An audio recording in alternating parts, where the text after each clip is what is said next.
Hey guys, welcome back to my channel. My name's Jessica Ward King, also known as the StigmaCrusher, and here in this channel we deal with issues of mental health and mental illness from my twin perspectives as a person with lived experience of bipolar 2 disorder, as well as a person with a PhD in experimental psychology. Sound like your jam? You're more than welcome here.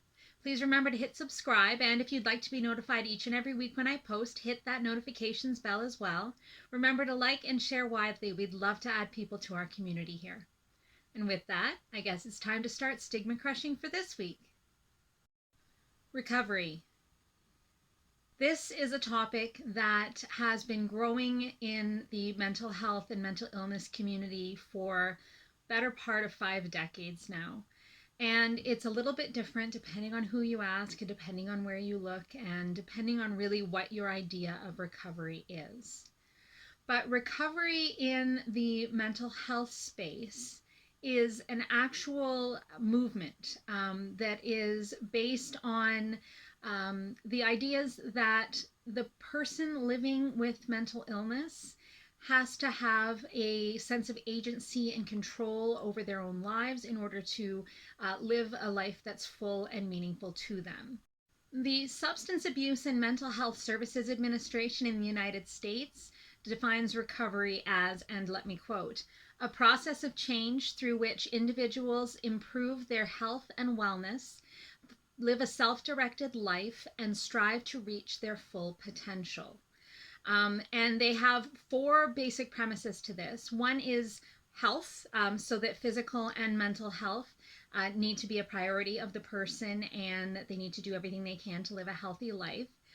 Home, which is that every person with mental illness has to have a safe and comfortable home to live in. And this is, largely born out of the incidents that a lot of people that are living on the streets or in precarious housing do have mental health challenges.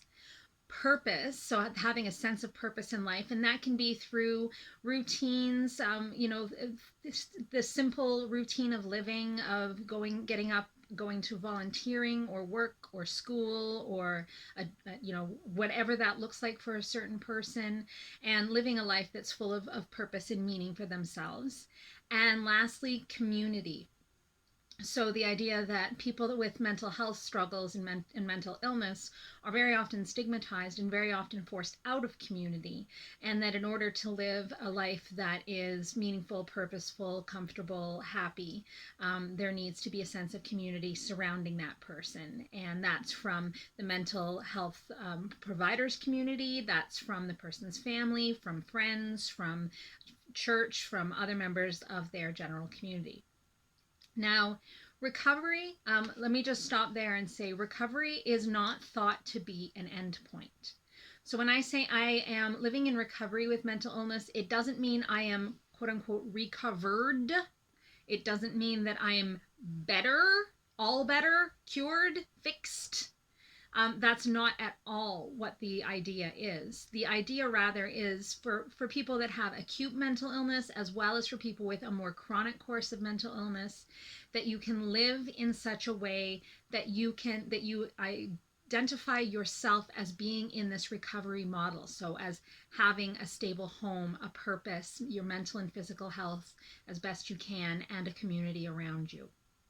And for me, my idea of recovery, at first, I really balked against the idea of recovery as a process, because in my earlier life, I was hoping against hope perhaps, that what was diagnosed then as major depressive disorder would have an endpoint for me, that it would have a cure. I would be recovered, and I would be mentally well, and I would be mentally not ill, and that I would be fixed. And that was my hope. And any model of my life that didn't have me getting fixed in a short order was not a model of life that I wanted to look at or see through. And it was my fear that I wasn't going to be able to get fixed, and that my life wouldn't be worth living if I weren't. And so it took me quite a while to get on board with this idea of recovery. And I can tell you what did it for me was actually, well, it was 2 things. One, it was getting my diagnosis of bipolar 2 disorder and realizing that the mental illness that I lived with was a relapsing, remitting, chronic illness that I would get better sometimes and get worse again, and improve and get worse and improve and get worse over and over again as my life went on, and that it was going to be a chronic course. And so that really made me kind of sit back and go, huh, so I'm not going to get fixed? You mean to tell me that there is no cure to this? There is no fixing this? It's always going to be this way? I've got to think of another way to make my life meaningful and worth living. The second thing that did it for me was actually joining a peer support group.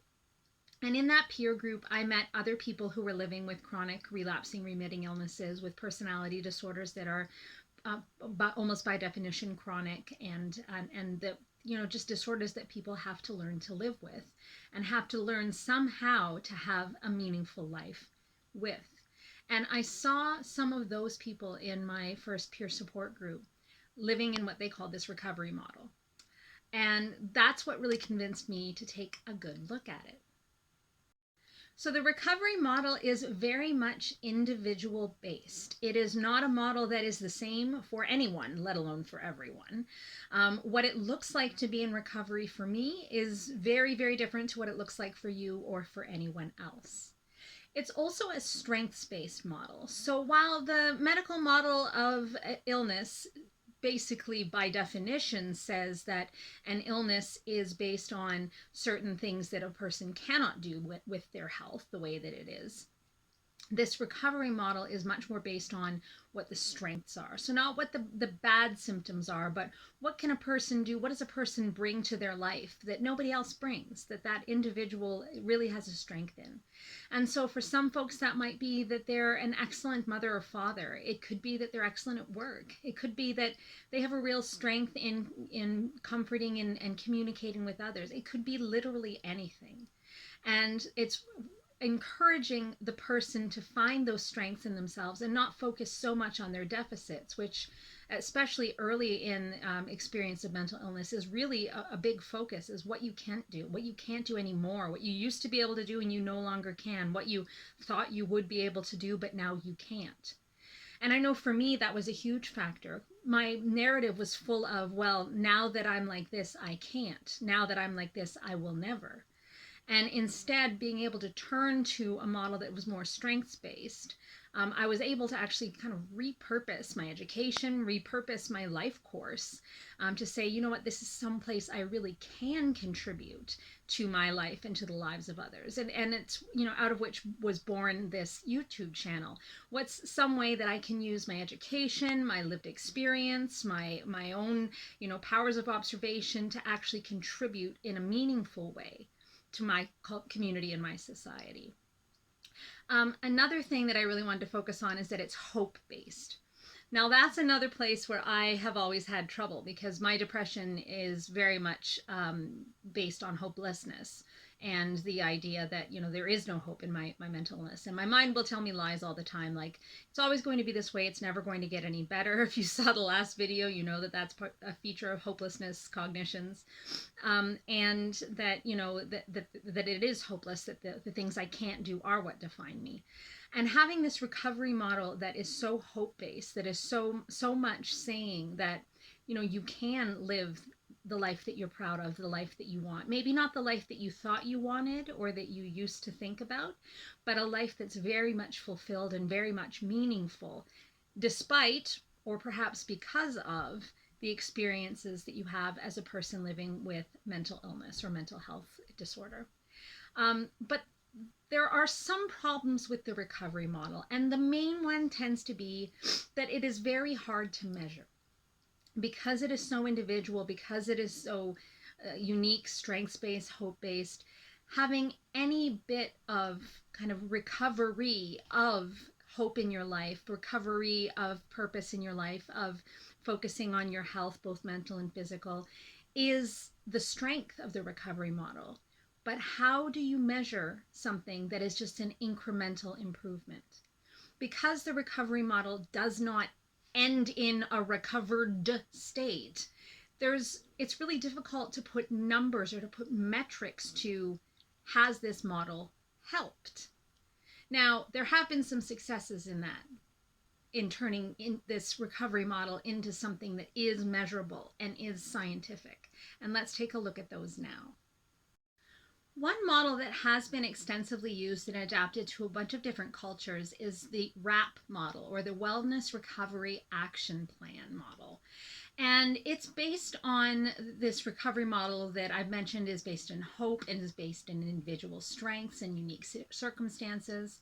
It also encourages the practitioner to educate themselves about the diagnosis that they've received, but also about their own lives, about their own wishes for their life. So to really educate themselves about themselves, to take personal responsibility for themselves, for their behaviors, for their the way that they participate in their own recovery.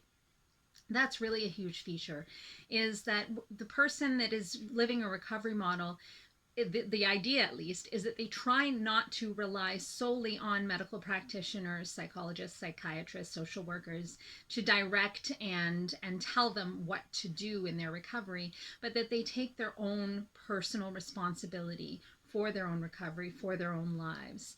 And so it's often a bit of a journey to get to that place, because we start in our mental illness journey quite often, struggling with some significant symptoms. You may see a doctor, get a diagnosis, or not, but in any case are likely very highly stigmatized, both self-stigmatized and stigmatized by your culture, and not wanting to integrate this mental illness or mental health condition as a part of your own self. You try to keep it as much of a disorder or an illness or something outside of yourself as you can. Wait for treatments to help and make it go away. But when it becomes clear that you have to live with this more chronic or longer lasting illness, it does take sort of a reorientation, or at least that's the experience I had. It took me a reorientation to think, okay, I can't just wait for this to get taken away from me. This isn't just, the hand of God coming down and afflicting me. I really have to take responsibility for myself and for my life. And with that came a responsibility for self-advocacy. So just as I can't expect someone else to live my life and make it meaningful for me, I also have to find my voice and figure out how I can advocate for the things that I need in my life that I'm going to now live, I have decided, with my mental illness in recovery. And so I have to learn to advocate for myself. And for me, that was a huge journey of overcoming the self stigma and overcoming the societal stigma, to be able to find my voice and to be able to speak up and say, hey, I'm struggling with this, and this is what I could really use from you to make my journey and my life a lot more livable. That I found was possibly the hardest thing. And you may be finding that difficult to believe, because here I am now on YouTube telling everyone about my mental illness and advocating for myself just fine. But it was really a big thing for me to be able to use my voice and advocate for myself. I was fine for advocating for others, but self-advocacy was a different thing. Even now, I still struggle a little bit. Like, for example, if I'm not feeling well, if let's put it this way, if someone else isn't feeling well, if they're feeling overwhelmed, if they're feeling like their mental health is suffering, I'm the first one to say, take a mental health day, take a sick day. Mental health is just as valid as physical health. If you're not feeling well, take the day. But I find it very difficult to do that for myself and to advocate for myself and say, you know what, I'm not feeling all that grand today. I think I need to take a day away. I struggle with that still. And so I struggle with self-advocacy still. And that's largely due to stigma that I still live with. Even though I am the stigma crusher for other people, I still struggle with that. And I think I probably always will. But I think most difficult thing for me in this recovery model has been the idea of support, of seeking support from other people. Again, I'm all about the peer support and getting support wherever you can, and deserving the support that you get. When it comes to myself, it's a bit more of a difficult sell. Do I want to burden other people? But the recovery model tells me that community is important, and being able to open up and be myself and share my struggles with other people will make me a better person. It will help my journey to recovery, and it will help other people's journeys through recovery as well. So the self-advocacy, the community support parts are still difficult for me in the recovery model, and they're still something I work on each and every day. And we do find that the outcomes for people using a model such as WRAP are more favorable than for those who are either not using a recovery model at all, or are using a less standardized or a less elaborated recovery model. We do find that even though it's kind of difficult to measure incremental recovery, that the outcomes, the in terms of whether someone is pursuing their education or a job or volunteerism or being a part of their community, that the outcomes for people that are following a kind of recovery model are better than for those that are sticking to just that medical someone fix me and take it away model. Now, there are those that would argue that the recovery model is what is most important and should happen without the medical model, that the recovery model is sufficient, in other words, to affect a good recovery for many, or if not most or all, people with mental illness. And that's in contrast to that medical model that I mentioned that seeks a professional opinion and experience to diagnose and treat a medical disorder, a disorder of the brain, a disorder of the mind, that needs to be treated with medications, with potentially talk therapy, with potentially other physical therapies like electroconvulsive therapy or transcranial magnetic stimulation, things like that, or the surgery like that I've had, that those medical treatments are not necessary for most or all people with mental illness. And that's a place where I would disagree that we need to have this artificial dichotomy. So it doesn't need to be recovery model or medical model. I think that really the best model of mental health care is both and. So I do not do well. I do not do well at all when I am not receiving medical care for my bipolar 2 disorder. I need to have medications on board or I get very, very ill very, very quickly. Even with the best treatment that I've been having for the past 2 years, I'm still struggling with a major depressive episode in the midst of this bipolar disorder that has been going on for 2 years. And just, in the transitions going down on one medication and up on another, when I'm kind of without any good amount of medication on board, I don't do well. So I know for myself that I do need that medical care. I need a specialist psychiatrist's diagnosis, and I need their recommendations on medication and other treatments.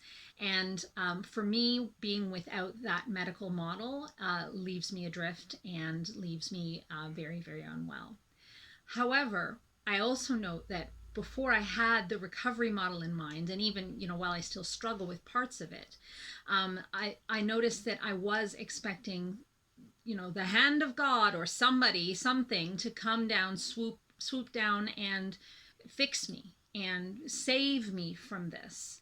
And with the recovery model, I have really been able to get my life and my dreams for my life back on track. When I was first struck totally down with my mental illness, I started to struggle when I was about 15 and continued to really excel in academics and went to the university of my choice and studied the subjects of my choice. But I was really struck down for the very first time, unable to continue when I was doing my PhD. And I thought that I had lost all of my life, all of my dreams. That there was going to be no way I could do what I wanted to do, and that therefore my life wasn't worth living. I was young, very much younger then, and really had been focusing so hard on one dream, that dream of becoming an academic, that a life where I wasn't able to pursue that dream wasn't going to be a life worth living at all. And I struggled very hard. I continued to try to push forward and still take on that life. It's not the good life for me, and for the way that my brain is and that my illness is, it's not a good life for me. But it took really taking on board the recovery model until I was able to reorient myself and head for a life that wasn't what I thought, but that was something and is something now that I'm proud of and that I love and that I really wouldn't have any other way. Well, okay, I mean, I would really rather not have mental illness or any of the chronic physical illnesses I live with. That would be great. But knowing that this is part of my condition and part of who I am, now I have been able to reorient my life and be happy with and really excel with the life that I am able to comfortably lead and push myself, not just to stay in my comfort level. And that's what I think where I think the recovery model excels, because it is strengths based, because it is pushing a person to advocate for themselves and to be the best person that they can be, not despite their illness, not even because of it, but just because that's the person that they are. That's where I have found the recovery model to really excel for me. And it really is a both and in terms of that medical model and that recovery model working hand in hand to give me the best life that I can give myself, basically. Nobody's giving it to me. I've taken the bull by the horn, so to say, and I'm giving myself the best life that I can. And so I always know when I'm giving my talks to different audiences that I'm successful in all the ways that our society cares to measure it. I have a wonderful job that I love. I have a beautiful family, a wife that loves me. I'm a good mother. I'm a good employee. I'm a good boss. I have all of those pieces of life. And for the longest time, that wasn't enough. But now it is. And not enough in the way that I'm going to stop striving. That's part of my strengths, is that I'm always striving. And so that's the person I get to be again now that I'm following the recovery model. And as I say, I'm not following it perfectly. I probably will never follow it perfectly. I will always struggle with pieces of it. That's part of my mental illness. It tells me I'm not good enough. But I think that by having the recovery model as part of my recovery, so to say, that I am able to be a happier, much more well-rounded, and truly successful person. Let me end this video by admitting something. So I seem very happy and satisfied and gung-ho about this recovery model, but even at this exact moment, while I am saying these things to you, my brain is screaming at me, telling me, no, you're just lying to yourself. You're not good enough. What you're doing in your life is second best to what it could have been. You have been ruined because of your illness. You will never live the life of success that you always wanted and that you always thought you'd live. My brain is literally screaming this at me while I am saying these words to this camera right now. And so I don't want to paint the picture that the recovery model is all lollipop, sunshine, and rainbows, or that it's easy, or that it's just a matter of, putting your will to it and thinking differently. It's none of those things. It is a difficult go. It's difficult to know that, for me, that my life is in a way limited by my illness and the illnesses that I live with, but particularly by my bipolar disorder. To know that I didn't choose this route. This is not the life I would have chosen had I not been afflicted by my bipolar disorder. And that if at this moment I could have it all magically taken away from me, all of this struggling and suffering, I would. And that would I do something different if this was all magically taken away from me? That's where I pause. I don't know if I would do anything differently now that I've seen how my life can be in a more well-rounded way. Now that I've seen how I can live with a family that loves me and a job that I love that isn't necessarily the one I thought I'd have, but that is completely fulfilling and really plays on my strengths. I'm not going to pretend it's easy, and I'm not going to pretend it's rosy. But it is a really valid way to live with the struggles that a lot of folks with chronic mental illness live with. It might be, for some people that have maybe a more acute course of illness, that the recovery model serves them well, either not at all, or serves them well while they are in recovery from their illness, but that they do reach a place where kind of that acute illness is gone and they're basically back to normal or back to the way they hoped they would be. And that's great. The recovery model is very individualized. It works differently for everybody and not at all for some.